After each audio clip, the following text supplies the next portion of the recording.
Welcome to Content Disrupted, bold takes on brand marketing. I'm your host, Dan Baptiste, and together we'll explore what it takes to excel in brand marketing at one of the most exciting and disruptive times in industry history. Welcome to Content Disrupted. Joining us today is Jeff Fleischman, Chief Marketing Officer at Altimetrik.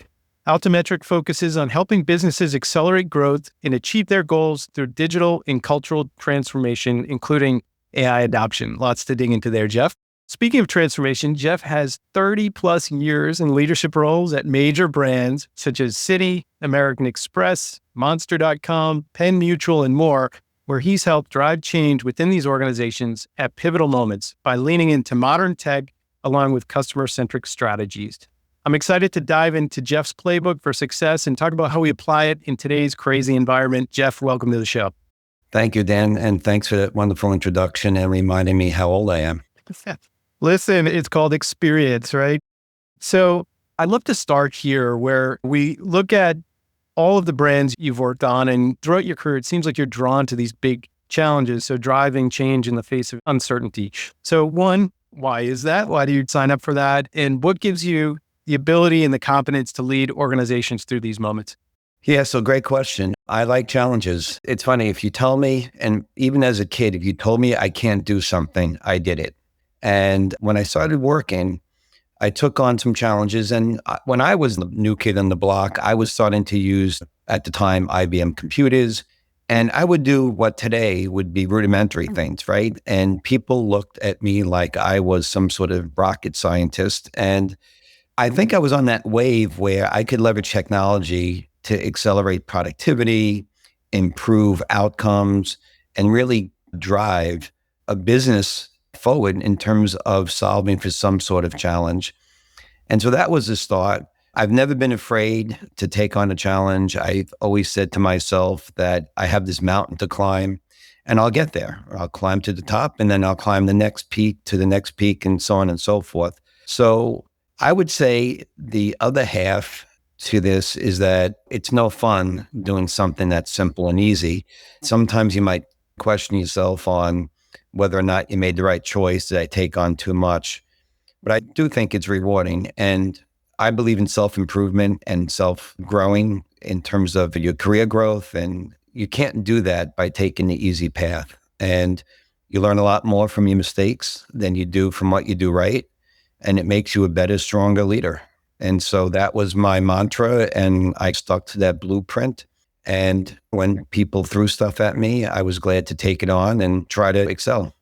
Awesome. And I mentioned the impressive roster of brands that you've put your stamp on, helping lead Amex through a digital-first transformation in the late 90s, early 2000s, and replicating that success in multiple other brands and thinking of how you run to those challenges and climb those mountains over and over again. Were all these stops unique, or is there a framework or an approach when you look at a problem like that and you start to simplify the world and see commonalities across each of those situations? I would say early in my career, I worked really hard. I was given something, I ran with it. Early at JP Morgan, which was Chase Manhattan at the time, because I was successful and I was able to get stuff done, people tapped me on the shoulder and said, "This is your next job." I literally did not interview for jobs at Chase. They kind of hand selected me and moved me on. And I remember one time getting an offer from a prior boss, moving into a new business. He said, "Why don't you come in?" And I said, "I know nothing about this business." And he said, "You'll come in and you'll do your magic and you'll be successful," which was a great vote of confidence in my abilities. And then as I started to get more mid-career and upper career, it becomes more of a equation of how do you find the right spot? How do you pick the right challenge? Because at those inflection points, the decisions become critical. You're making decisions that probably will influence your career, if not for the next 1 to 5 years, it could be the rest of your career. So I made some pivotal changes. As an example, I was a finance risk guy. I did operations, I did customer service type work. I worked at American Express, unbelievably good company. I was in risk management. My boss came into my office and he said, "Jeff, you're now in charge of the web for risk management." Now, this is back in the late 90s. AOL was the hot property. We had American Express as a keyword in AOL. We didn't even have a website. And I thought they were chat rooms. That's what I thought online AOL. People would go into chat rooms and they chat or try to date or whatever the case may be. So he left my office. He said, "You'll figure it out." And I took it one step at a time, and slowly I got it, right? And the web became, to me, unbelievable opportunity to help transform American Express. And within a year or so, they did a consolidation of all the web teams into one group. So I went from being a risk management and operations focused to the entire U.S. series of businesses, consumer, corporate services, merchant. Every business in the U.S. was now consolidated under me. And that completely revamped my perspective and opened my eyes up in terms of how do you build engaging experiences and drive economic value, in addition to driving productivity, improving operational excellence. And Amex very focused on customer service. And when I took over these challenges on the website, we would start to move stuff to the web. And we'd look at these experiences and say, this can't be how it works. This is American Express. There were so many gaps. And what we did through the web channel is we fixed all what I would call the black holes in the experience. And then we took it, the tech team took it and moved it back into the customer service group. So we would literally, at the end of a few years, have one process, one platform to do certain types of tasks. And the latency that you would see offline went away because we had built it online. So that was an eye-opener for me. We were very successful. The web channel became the single largest customer-facing channel in all of American Express. And it was one of the few experiences I had where we would build certain things and they would come. So we built certain membership reward activities or capabilities on the web, and we would literally see 30, 60% penetration within a few months, online versus offline. So that whole experience changed the course of what I was doing. I went from a finance risk person into the web marketing experience roles. And that's where I've been ever since. That's interesting. In just looking at your background, I hadn't noticed that you almost fell into marketing. Are you happy that happened? Do you wish you were in risk management still? Or it sounds like as you organically grew, you almost didn't have a choice.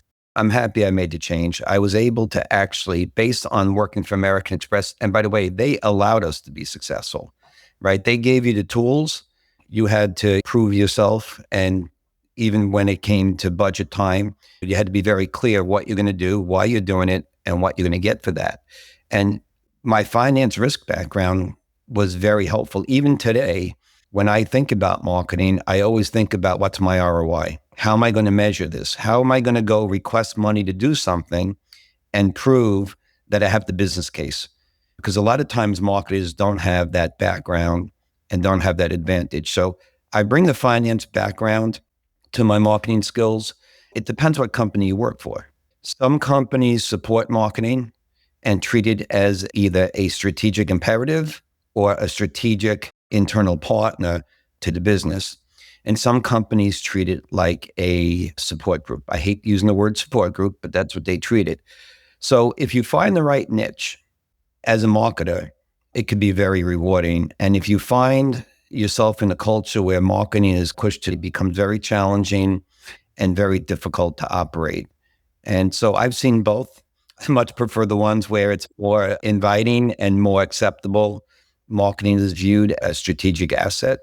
And if not, like I said before, you're going to have a tough time because every dollar you try to get in terms of funding will be questioned. Sometimes marketing can be quantifiable and sometimes it's qualitative.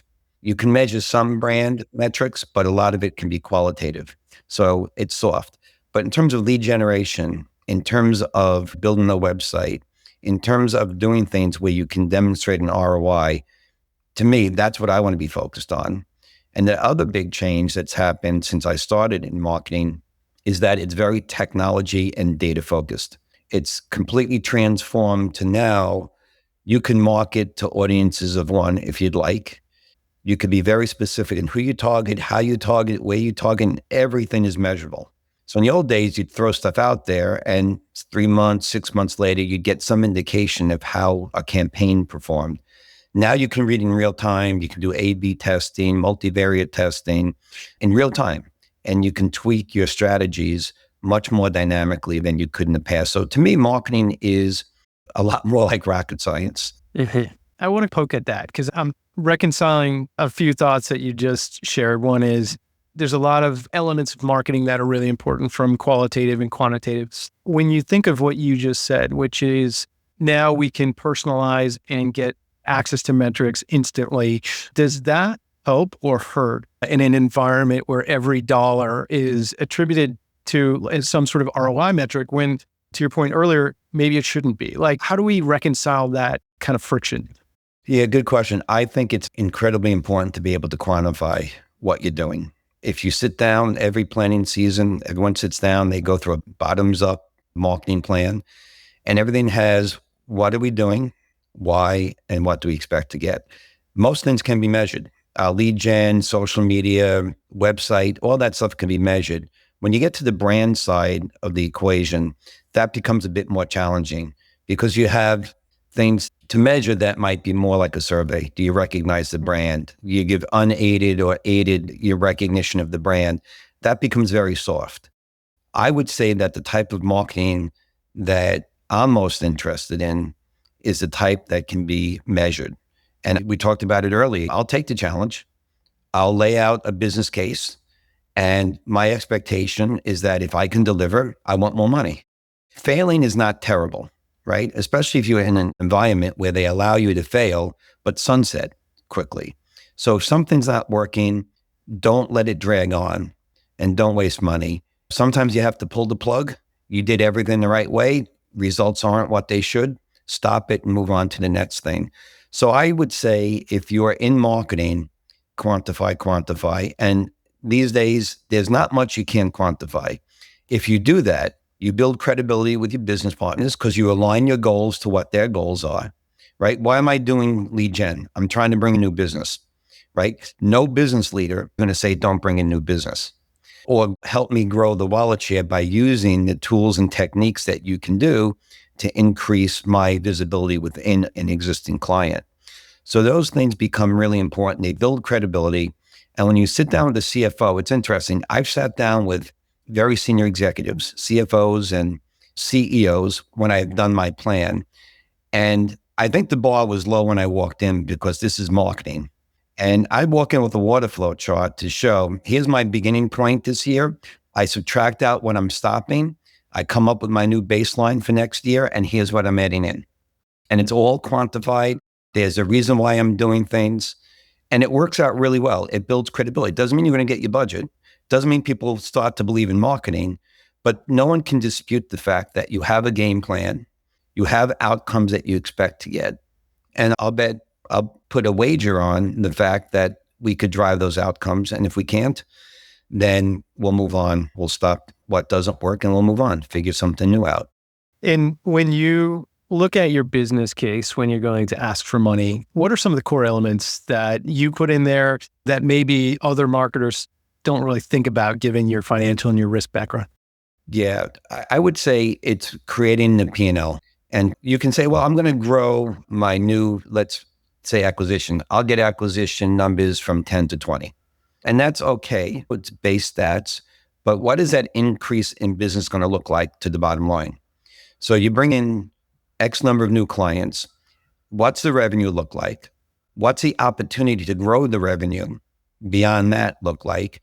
So it's a longer term perspective on value. And where there's this value, if you take in all the components, how do you create a robust perspective of what this value can be to the company? It's beyond just the marketing achievement of landing an account or getting more followers. What's the next 2 or 3 things that matter in terms of you put a client on the books? How does that client perform? Can you grow that client? Can you find other clients just like that one and bring the same model and technique or tools or angle to get those prospects to become clients? So you find the lookalikes and you try to replicate that. And also you learn from what's not working. If something's falling short, why?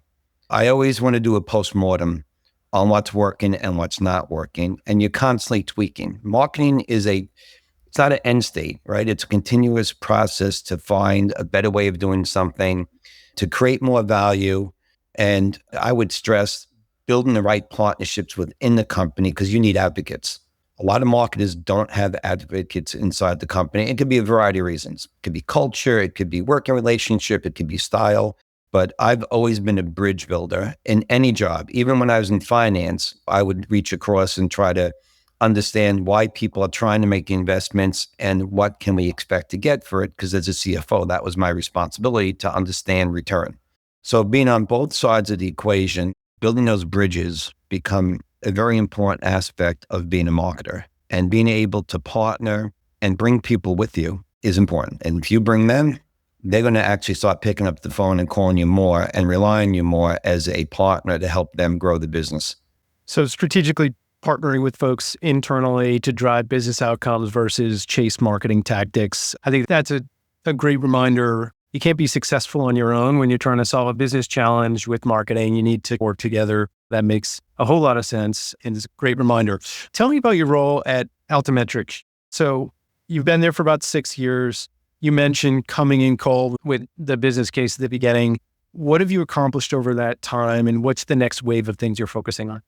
Coming in, I had a very small team. They were good, but I think the broader strategic perspective around marketing wasn't quite where it needed to be. So we focused the group across a couple of core areas. I won't cover all of them, but lead generation, social media, PR, internal communications, things like awards and recognition. Those were the core areas that we wanted to focus on. And I would say in my first probably year or so, what I said, I created a pyramid and did a presentation and said, we're going to focus on building the basics. Some were there, some weren't. Second stage of the pyramid was getting to parity. And the third was real acceleration. That's where you get into the lead gen and really becoming smart. So we put a plan together. We delivered. When I started here, we had 19,000 LinkedIn followers, and now globally, we're closing in on 300,000. And we did that through content creation. So content became, I'd call it the connective tissue. Without good content, you can't start to drive engagement. And while we're not as big as some of the huge companies out there in terms of our followers, we have at least 4 to 5 times the engagement rates of our competitors. That's because the content is meaningful and it's relatable. So that's really been good. On the PR side, we had no PR. We started to work with a PR company. Now we have 3 across the globe because we're a global company. So we're focused in Europe, in Asia, APAC, and in the US. We probably pick up about 100, 150 pieces of coverage a year. Those could be authored articles, interviews, videos. We also started to expand into conferences to build our brand. Brand building is very important. Altimetrik created what we like to refer to as a digital business methodology. So if you think about software development, DevOps transforms software development. Our digital business methodology is transforming how companies do digital business. That's AI, data, DevOps, cloud migration, platform modernization, everything companies are focused on today to increase their business, grow their business, do it at scale, and try to break down the legacy barriers and complexities that they face. So that's more of an overview of the digital business methodology. And we have to take that and we have to globalize that and for people to understand what really makes that different. And so we wrote a couple of books. We go to conferences like Money 2020. We go to Snowflake, Dreamforce. We also, on occasion, apply for awards.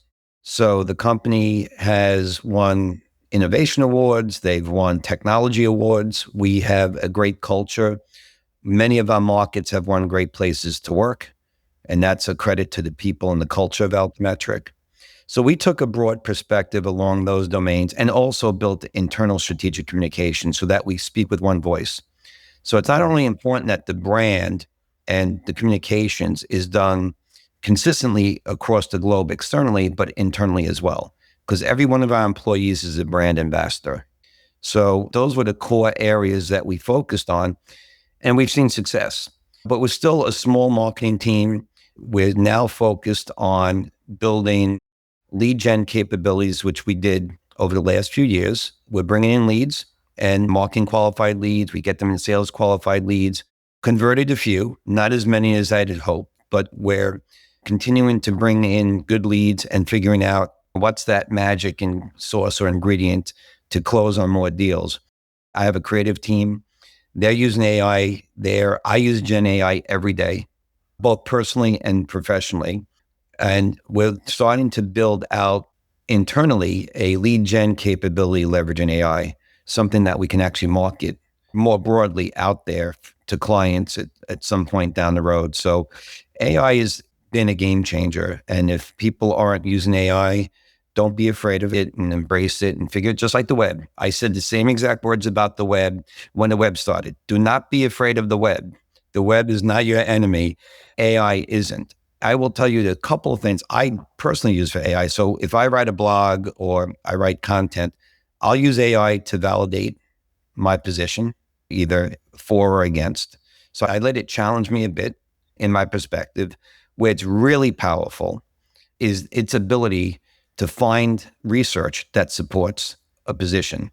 So if I write a blog on platform modernization or AI, I'll ask for research that supports this. And it will spit back high quality research from big name companies that actually dovetail nicely into what I'm writing about. That used to take hours of work. I also put together some research on market sizings by the type of work we do. Platform modernization, AI, where's it going over the next 3 to 5 years?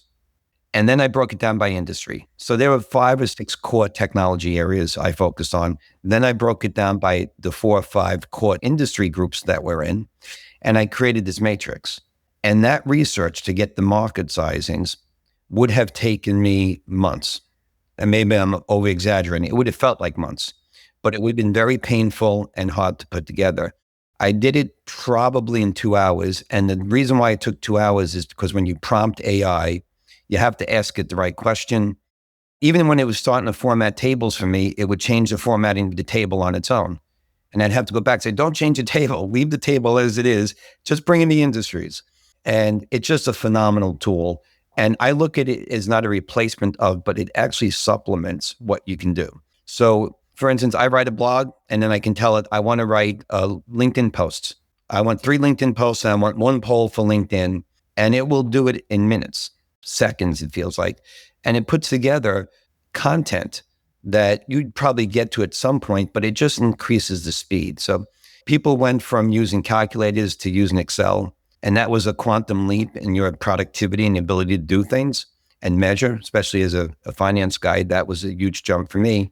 And I would look at this analogy to AI is that it's not a replacement of what you do. It's an enhancement to how you do it. You embrace that, it's going to dramatically change how you operate. You'll be able to think more from the neck up and be more of a strategist than sitting down at a computer and literally cranking out numbers or trying to put files together or trying to do research. The busy work gets done so you can focus on the thinking part of the job. So if anyone has any doubts about it and they're listening to this podcast, test it out. I even use it in my personal life. I think you get into a really important point there. And your first point dovetailed into the AI, which is the importance of thought leadership and having something to say. How do we build a really thought-provoking global platform, in your case, where you have themes and topics that challenge market norms and use AI to expand your thoughts? I think where we're seeing challenges is on the flip side, where you have pressure from boards, senior executives, non-marketers to say, hey, like, cut X amount of your staff and just replace them with ChatGPT, and you're creating generic sludge at scale. And you wonder why your experience is tanking and your leads are trash and go down that list. So to your point, knowing how to use this in the right way to enhance original thoughts and scale, applied research to do some of the lower tasks, think about using AI to distribute your thoughts in ways that you couldn't before or personalize them in different ways. So I think that's super important. And it's not as widely known, especially as you get into a lot of the tools that are coming to market today, which are the promise of them are wonderful, right? You're like, oh, I can hit a button and now like Jeff doesn't have to write a blog anymore. You're like, Yeah. Exactly. Not exactly. Not exactly. Yeah. So I think that's important, and it's a really nice call out. And when you understand how to work differently, when you have this calculator, so to speak, and how you need to change and the role of yourself and your teams start to change. So as you've started to do this work and you're not spending months doing research and you're not spending, hours or potentially a week trying to create derivative content, how has that changed your time, your schedule, and your team's schedule? Has that fundamentally changed any aspects of how you run your team? I'd say it's been an inverse relationship. So before we were heavy on, I don't want to use the word grunt work as a bad phrase. It's not, but there's a lot of grunt work and then you get to think. Here, you get to do a lot more thinking with AI. It's like using a power tool. If you use a power tool to put drywall up versus taking a hammer and a nail and doing them one at a time, it's just removing a lot of what I would call the lower value work and allows you to invest in the higher value work, which is the ability to think through what you're doing strategically, why it matters, how you can differentiate yourself in the marketplace. So you tend to spend 80% of your time producing the material and then 20% of the time trying to figure it out. We hear, in some ways, what AI can do is dramatically reduce that 80% down. So even if you double the amount of time you can use to think about what you're doing, how can you change what you do, how you do it, where are the opportunities, even thinking beyond where you would have been in the prior situation without AI, you're now breaking new ground. And I push everyone on my team. I tell them, you have to be using AI. You have to be experimenting with it. And what I view AI as would be a tool to help me grow my team without having to hire as many people. And that's not bad. People can have job enrichment. They can have greater scope of responsibility. And I don't need to hire as many people because the productivity goes up dramatically. So there's a trade-off. There might be some industries where AI can have a huge impact, but I always view this like I did with the web. When the web started, everyone's, there's going to be no customer service agents. Everyone's going to go online. Everyone's going to lose their jobs in the service centers. No, you may not have to hire as many people to perform customer service, but you're still going to need them, especially in a business that's growing. But what you allow your customer service people to do is become better at delivering customer service and delivering on the brand promise of whether it be quality service or help and guidance in using the product. It's an incredibly important point. I think as you start to consider, are we even doing the right work? And because of the volume of tasks that have been relegated to us as marketing, I think to one of your very early points, it's part of the reason marketing got devalued, because as a leader, you're looking and you're like, all these people are spending their time doing, quote unquote, some of the downstream grunt work, and it's not producing enough value. It's not happening fast enough. Why do we have so many people? What are they doing? What is the value back? So you start asking those questions, and then it starts to put a question mark around the value of marketing, especially if you're not a marketing first person, right? So I think what's most exciting here is if we can start scaling and automating some of the downstream tasks and really thinking strategically, then marketing has no question marks around it, right? Because it's hyper strategic, it's tied to the business goals of the organization, it's delivering results, and it's scaling in ways that are unique and exciting, but only if you use it in the right ways, right? So if you're using it to chase some downstream cost reduction or just cuts headcounts and you're not thinking of it as a strategic growth apparatus, then you're in trouble, right? So I think starting to think about what's required in today's environment, it's not just, I can do the same job with less people. It's, I can do a different job, right? Like the job that's been neglected for the last 5, 6, 10 years because the workload's been too high. Yeah, that's a really good point. People should realize that it's not about the expense reduction side to it. It's about the growth side to the equation and how I can take my job to the next level. You know, when I hire someone, I tell them that this job, which I'm going to fully empower you on, should not be the same job it is in a year from now and a year after that, and give people the opportunity to grow in a job. I look at AI as a very important tool to help people accelerate what they do and how they do it. And by really shedding some of that more mundane, not value-added pieces, and you convert that into how do I think about my job? How can I influence, what we're doing, how it impacts the company? That becomes a whole different paradigm, and it becomes interesting. And for marketers, where I always joke, marketers make pretty things, right? They look at the colors, they do color palettes and things like that. No, marketing's about helping engage customers, engage your business partners internally. It helps drive the business forward. And some companies, marketing is the lead organization. In other companies, it's more of a support component. But no matter what side of the continuum you're on, based on the culture you're in, marketing can have an incredible amount of value. You just have to know how to pull the right levers. And AI to me it's a guaranteed way of improving performance, building credibility, and helping you really enhance your job. But it's not a silver bullet for everything, right? Because AI can give you funky answers. I learned from our tech partners inside the company, my colleagues, hallucinations, toxicity. It could make stuff up. So that's where the prompting becomes really important, where you have to you literally tell it not to make stuff up. Only give me facts that you can quantify. And I always ask it, I'm talking about like the person, but I always ask AI to validate what it's coming back to me with references. Please cite the work. If you're going to give me growth projections in the market, where are you getting the data from?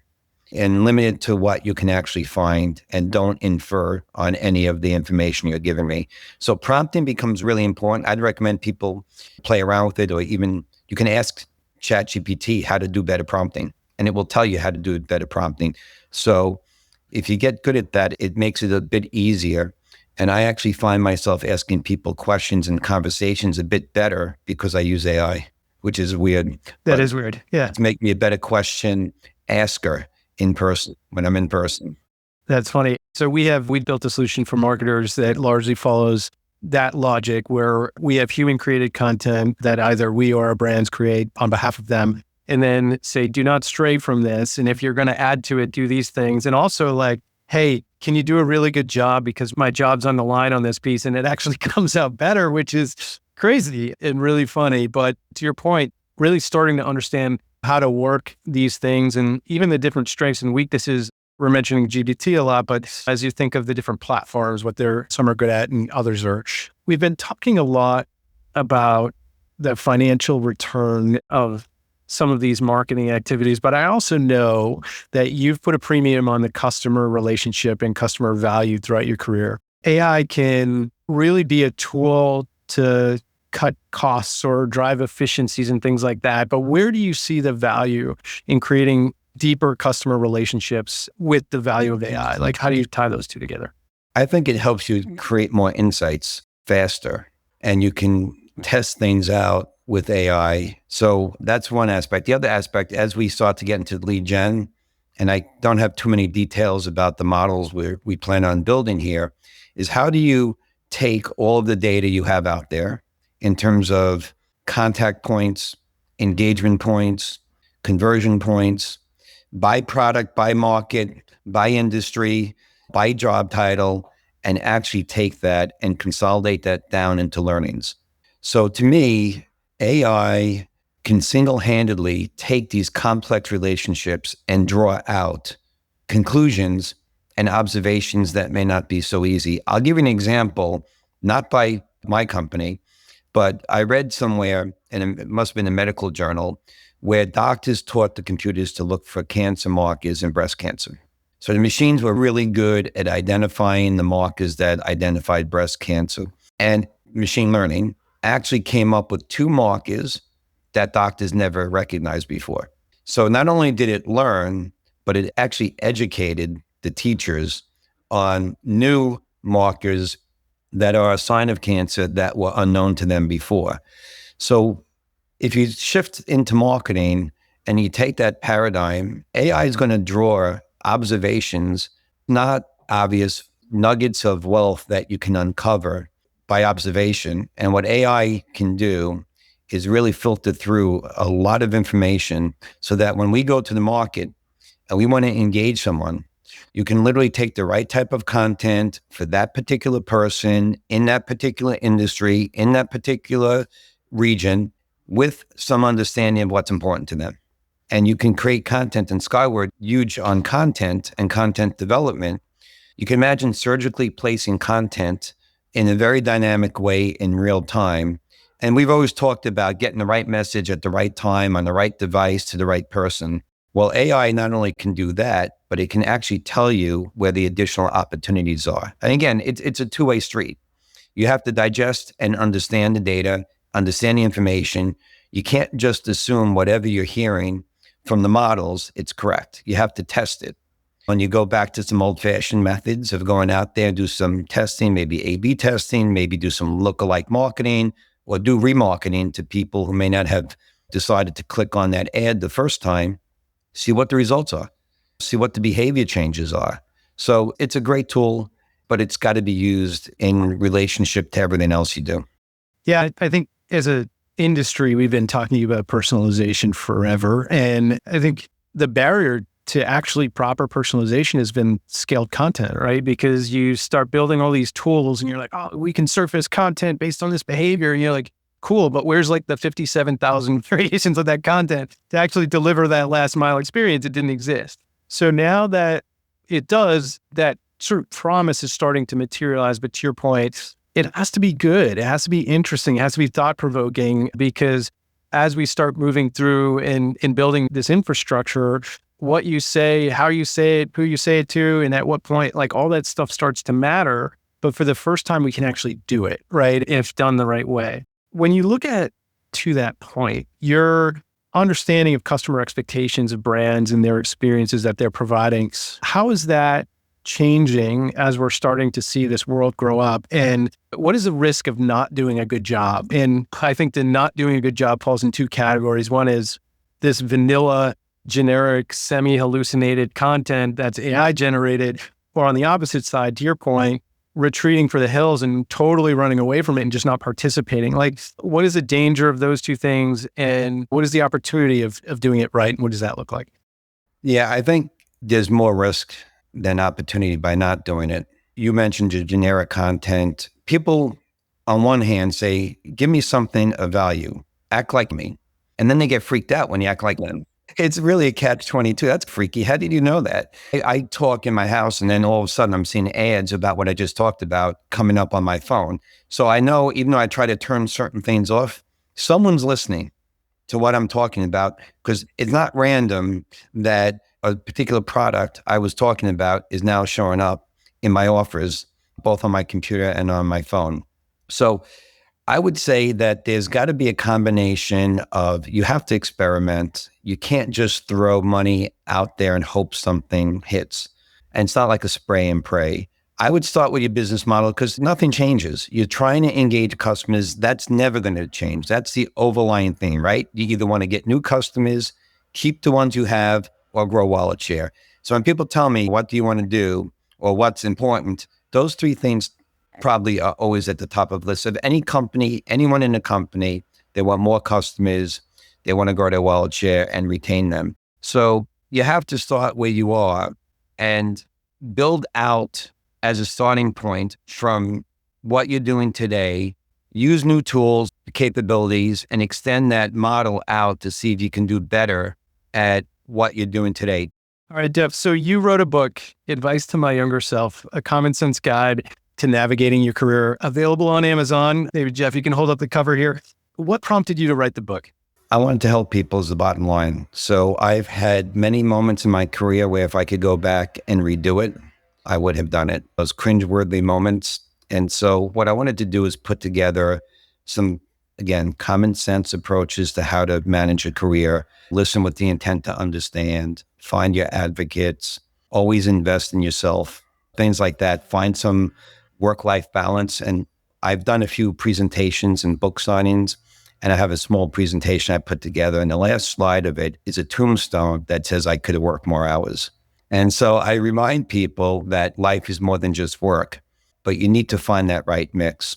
One of the chapters I like the most is that I call it the need-want matrix. And so what happens you might be good at something. And so there's scale, low and high, and you might like what you're doing, low and high. So if you don't like what you're doing and you're not good at it, you can throw that out the door. If you're really good at something that you enjoy, home run. But what happens when you're not good at something you love or you're good at something you hate? What do you do, right? Because just quitting a job may not be the answer. You want to be passionate about what you do, but yet also have to be somewhat grounded in reality. You just can't quit your job. As great as that sounds, it's not a movie where someone quits their job and all of a sudden they step into some sort of new thing and they become a billionaire and they're flying around the world. Jerry Maguire is not real life. Is that?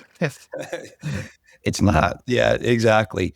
So I wrote the book to help people. I work for some very talented executives. I learned a lot from them, and I just want to pass on that knowledge. And occasionally I'll get a note every now and then. Someone found the book somehow and they say, "This is great. Thank you very much.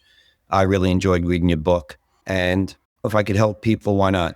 I think what was interesting to me is this moment we're in. It's almost like we're all relegated back to being students again. So we're looking at this world that's changing, to your point, and we have to be curious and we have to learn. So as leaders, when you think about some of the principles that you pass on to your younger self, if we were to apply this to the next book, which is your future self, what are some of the learnings that leaders could take on to say like, hey, there's almost like a reboot moment for business and marketing. And what are some of the key principles or work habits or things that I should be doing to be successful, to your point, so you don't look back and be like, man, I missed the boat in this key moment. And that's actually a future chapter. If I update the book, advice to my future self. So there you I have go. both covered. You're welcome. In the past, that I'll have to send you a commission. So I would say there are a couple of things that, whether you're at the front end of your career, middle or end, be curious. Always think, how do the pieces fit together? How do things work? How do things operate? I always like to tinker with things and try to figure that out. So there's a curiosity level that's really important. And when you're a leader, that could apply more to how do I get my team empowered? How do I give them the tools? How do I step back and let them be successful? Because I tell my team all the time, every one of you should be out much smarter than I am in what you do, right? I'm here to help you grow. I'll give you the tools. I'll give you the support, but you're a master of what you do and you're going to teach me. And that does come down to certain things that have to be done, like being curious, being engaged, partnering with people. I think there's also, for me, a natural need to want to learn.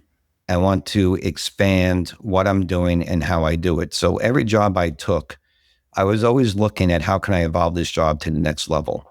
And sometimes I'd go off too far and I have to be pulled back and say, "Jeff, that's great, but we're not going to solve world hunger in your job. Let's focus on what we have to get done." So stay focused, but be curious, be engaged. And I would say, as in my book, I talk about continuous learning. No one is responsible for your career development except for you. And never stop learning. I'm taking classes on AI through Trailhead on Salesforce. So I'm learning a level of AI I probably never need to know, but I want to learn it and I want to understand it better. And I think it makes me a better leader. My curiosity makes me really interested in continuing to look for those opportunities to educate myself in areas I may not be as strong in. In this case, I'm going to rely on more of my team to bring that stuff forward. I would say be curious, be engaged. Those are two ingredients that just naturally make you someone who's going to take advantage of situations, grow in your job, grow professionally. As you're looking at staying educated and being curious, and particularly around AI, you mentioned Salesforce is a great resource for that. Are there any other resources that are your go-tos that you like to learn, grow, and develop? Yeah, Coursera is something that I would recommend. And there's so much out there. It's like everything else. Find what's right for you. I actually someone recommended me go check out Trailhead because there were so many. And I went to someone who knows AI extremely well. And I asked him, what tool, where should I go? And so he said, try Trailhead. That was really a good one. And I've liked it. And you know what? If you're not sure, go ask AI. They'll have plenty of answers for you. You won't come up short on responses and tools, but it's like everything else. There's such a proliferation now of tools and capabilities. And when I'm on Instagram, you get these posts that show like the top 10 AI tools you should be using. So I have a collection of pictures because I screenshot those, and I have about 400 different AI tools I should be using. So yeah, it is wild. So I would pick a few. If they work, stick to them. If not, dabble in other areas and see what works for you. Yeah, I think getting back to the tenor and the tone of this conversation, which is how do we think of AI as an enhancement to what we do? I think there's a lot of companies that specialize in different aspects of that. So whether a company like ours that's focused on expert content creation at scale, or productivity tools, or learning, or the whole agent world that is now emerging and playing around with those elements, the world is changing and evolving. And I think getting ahead of that as much as you can, but focusing on partners to help level you up and educate you along the way becomes really important as well. To close out, I'd love to get a sense of where you think we are in this sort of transformation cycle as we're looking to implement AI, and also what gets you most excited about the future. And that future might be 2025, but it also could be beyond that. Oh, that's a great question. I think we're early on in AI. I don't think we're early on in acknowledging that AI is here and we have to leverage it. I think what you're going to start to see now are tools and companies that are coming to market, so many startups creating some very interesting applications. And you'll probably have AI lead gen companies, AI brand companies, AI content generation companies. All of that, I think, will start to unfold like we've seen in the web and we've seen with different technology waves. I think you'll start to see that. The tools, the capabilities, people will become more comfortable. And that will, I think, be where you see things going. In terms of where I see things going over the next few years, I'm excited what AI can do. AI to me would be the probably crown jewel of my excitement because it allows me to do my job better. It empowers my people and it lets us do things that just were not possible prior to having tools like AI. I would caveat what I've said earlier. You have to be careful. I think it was Spider-Man where with great power comes great responsibility. So it's very powerful. The tool, you could almost be seduced by the power of what it can do and start to forget that you really need to make sure what you're looking at, how it's operating, is validated, is proven. Just don't trust the new tool, but leverage it and integrate it into what you're doing. It's not a replacement of, right? So your outcomes are always the same. They've been the same for hundreds of years. You want to grow your business. You want to make more money. You want to bring in new clients. You want to keep the ones you have. All of those core attributes or outcomes. And we've had, whether it be the web, whether it be site optimization tools, whether it be cloud marketing tools from Adobe or Salesforce, those tools just help you do a better job at growing your business. And I think AI is probably the newest. I'd like to say maybe the most dynamic until something more dynamic comes along. And that does excite me because I can tell you today, right now, I am doing things that probably, I wouldn't say that would be impossible to do, but it would have taken a lot of effort to do. And so now I think I'm getting a lot more horsepower than I used to, and being able to focus more on how I can help my business and my colleagues grow our business is really what becomes the exciting part. Before, getting back to someone could take weeks, months, whatever, or maybe not get back to someone. But now I'm actually bringing new thoughts and opportunities to the table. So it's fun to be able to do that. I think, to that point, really starting to move beyond what is this explosion of hype and excitement and curiosity. Obviously, those things are still there, but starting to get to the value realization, which is really interesting, at least from my purview. Maybe see some consolidation hopefully soon. So there's just not so many, you don't have 400 pictures of tools that you have to try, which obviously you can never try. And you don't know what you're opening yourself up to now saying like, okay, cool. Like Jeff has tried a bunch of these tools and started to see which ones actually work and create productivity versus noise and smoke and mirrors.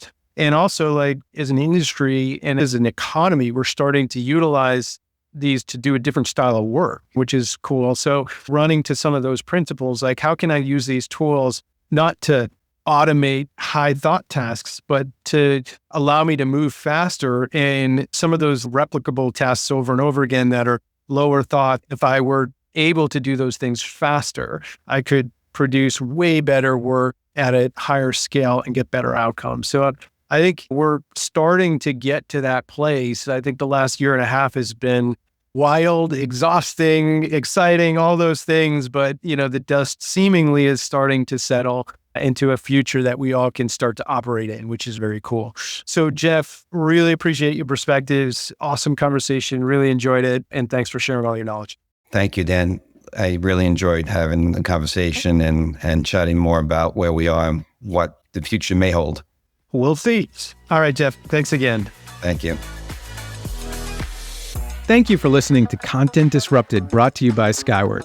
To stay up to date on the latest ideas and insights in brand building and content marketing, visit our website at skyward.com. That's skyword.com. Join us for our next episode, where we'll continue to challenge marketing norms and inspire you with fresh strategies for growing business through brand storytelling.